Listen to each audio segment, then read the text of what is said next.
تو یہ بتائیے گا کہ 2019 میں جو انہوں نے اتنا بڑا قدم اٹھایا اور یعنی کہ بین الاقوامی سطح پر ہر ایک کو بیسکلی انہوں نے کہا کہ بھئی آپ بھاڑ میں جائیں، ہم we don't care about what the world says اور what the U N says. تو دنیا زیادہ تر تو خاموش رہی ڈاکٹر صاحب.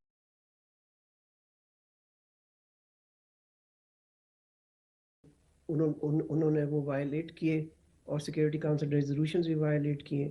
سو ہم قومی یکجہتی کا دن اس لیے مناتے ہیں کشمیریوں کے ساتھ تاکہ کشمیریوں کو یہ پتہ چلے کہ Kashmir remains a fundamental precept of Pakistan foreign policy.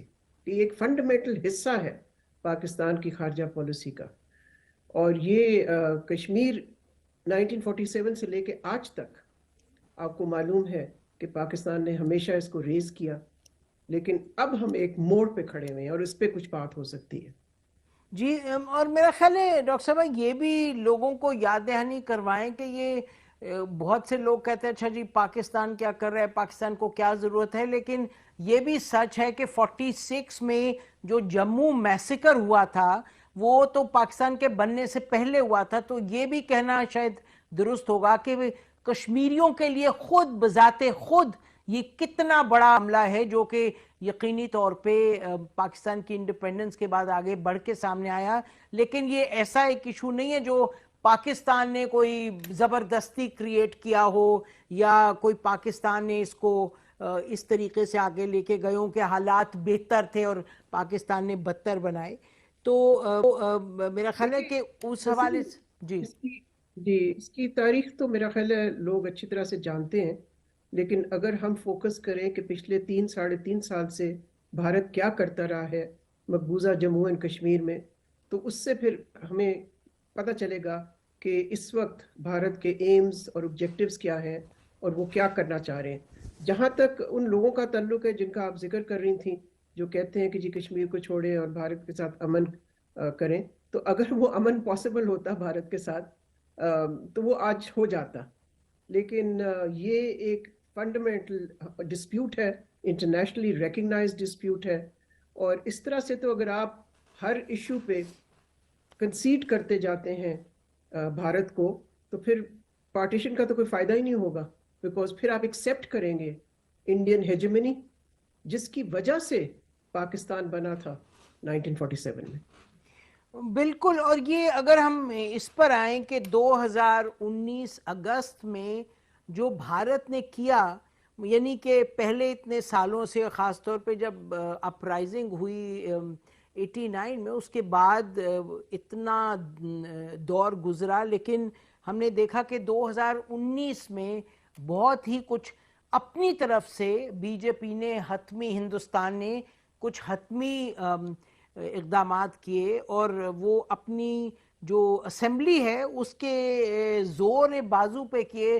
تو سو کالڈ ایک ڈیموکریٹک طریقے سے انہوں نے ایک کالونائزیشن کا پروسیس شروع کیا. اس پر ذرا بتائیے. دیکھیے نسیم، وہ ڈیموکریٹک تو نہیں تھا نا، اس لیے کہ انہوں نے جو سو کالڈ قدم جی اٹھایا 5 اگست 2019 کا جس کا آپ نے ذکر کیا، وہ ایلیگل تھا بالکل اور وہ سیکیورٹی کاؤنسل ریزولوشنز کے اگین خلاف ورزی تھی. اور آپ کو معلوم ہے نسیم کہ سیکیورٹی کاؤنسل کی ایک ریزولوشن نہیں ہے کشمیر پہ، 11 11 ریزولوشنز ہیں. تو آپ یہ کہہ سکتے ہیں کہ 11 دفعہ بھارت نے وائلیٹ کیا اور مقبوضہ جموں اینڈ کشمیر کو نہ صرف ابزارب کر لیا انڈین یونین میں جو کہ لیگل تھا، مگر ساتھ ساتھ اس ریاست کو انہوں نے بائیفیکیٹ کر دیا. تو یہ جس طرح کا قدم انہوں نے لیا اور اس کے بعد جو ہوا مقبوضہ کشمیر میں، میرا خیال ہے اس پہ بھی ہمیں روشنی ڈالنی چاہیے آج کے دن. بیکاز اس کے بعد بھارت نے، یعنی کہ بھارت کی جو رولنگ پارٹی ہے، حکمران جماعت جو ہے بی جے پی، اس نے مقبوضہ کشمیر میں مسلمانوں کی زندگی کا کوئی پہلو اپنے ٹارگٹ نہیں کیا ہوگا. اور اگر آپ شروع کریں وہاں سے کہ ہیومن رائٹس وائلیشنز ہوتی رہی، آج جب کہ ہم بات کر رہے ہیں اس پہ، ساری کی ساری حریت لیڈرشپ جو ہے وہ ڈیٹینشن میں ہے یا جیل میں ہے. اس میں میر وائز بھی شامل ہے. آج جو پرو انڈیا پولیٹیشنز ہوتے تھے کشمیر کے، وہ بھی زیادہ تر ہاؤس ڈیٹینشن میں ہیں. ان کی بھی آواز جو ہے وہ بھارت بند کر رہا ہے، بیکاز انہوں نے بھی نہیں ایکسیپٹ کیا جو انڈیا نے ایکشن لی. ساتھ ساتھ بھارت نے یہ بھی کیا کہ وہاں ڈیلیمیٹیشن کرنی شروع کر دی حلقوں کی، تاکہ جموں جہاں کے ہندوز کی میجورٹی ہے، کہ وہ ہندو ڈومیننس کریں اگر کبھی اسمبلی کے الیکشن ہوتے ہیں وہاں پر.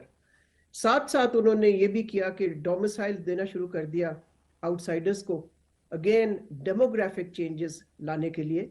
اور یہ ساری جو چیزیں انہوں نے کی، یہ اسی لیے کی کہ جو کشمیری مسلمان ہیں ان کی جو میجورٹی ہے وہ کسی طرح سے کم کی جائے، اور ایک ہندو چیف منسٹر الٹیمیٹلی ان پہ امپوز کیا جائے. میں نہیں سمجھتی کہ یہ پلان ان کا کبھی کامیاب ہوگا، لیکن اگر آپ دیکھیں کہ انہوں نے جس قسم کی حرکتیں کی ہیں وہاں، میڈیا کو بالکل مفل کر دیا ہے، ساتھ ساتھ جو کشمیری مسلمانوں کی مذہبی شناخت ہے اس پہ بھی انہوں نے حملہ کیا ہے، اس لیے کہ انہوں نے اوقاف کے ذریعے شرائنز لے لیے ہیں، مساجد کو انہوں نے اپنے قبضے میں لے لیا ہے. اور آپ کو پتہ ہے شری نگر کی جو مین جامعہ مسجد ہے وہاں تو آج تک نماز ہی نہیں انہوں نے ہونے دی. میر وائز کو کبھی اجازت ہی نہیں دی کہ وہ جا کے خطبہ پڑھیں جمعے کو. تو اب آپ دیکھیں کہ یہ اسالٹ جو ہے کشمیری مسلمانوں پہ وہ اکراس دا بورڈ ہے، ان کی زبان پہ، ان کی شناخت پہ، اور پھر ان کی جو زمینیں ہیں. آج کل اگر آپ ٹویٹر پہ جائیں تو وہاں پر آپ کو بہت ساری تصویریں نظر آئیں گی اور پروٹیسٹ نظر آئیں گے جموں اور کشمیر میں، جہاں پہ ان کی زمینیں ضبط کی جا رہی ہیں.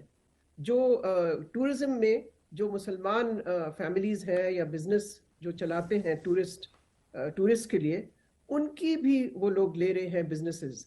تو اب آپ دیکھیں کہ کس طرح کا انہوں نے وہاں پر کس طرح کا ریپریشن کیا ہوا ہے. جی بالکل، اجازت نہیں تھی پہلے تو زمین خریدنے کی، اب تو آئی تھنک ڈومیسائل جس چیز کو مل رہا ہے اس کو اجازت ہے، جیسے آپ کہہ رہی ہیں. اور ایڈمنسٹریشن کو بھی کوشش کی ہے کہ نان کشمیری سے بالکل اس کو بھر دیے جائے. تو یہ بتائیے گا کہ 2019 میں جو انہوں نے اتنا بڑا قدم اٹھایا، اور یعنی کہ بین الاقوامی سطح پر ہر ایک کو بیسکلی انہوں نے کہا کہ بھئی آپ بھاڑ میں جائیں، ہم we don't care about what the world says اور what the U N Cs.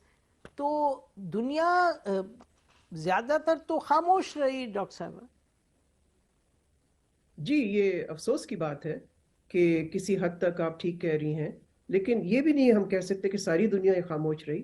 آج بھی او آئی سی کے سیکرٹری جنرل جو ہیں انہوں نے بہت دفعہ اس پہ روشنی ڈالی ہے، کنڈیم کیا ہے جو انڈیا کر رہا ہے.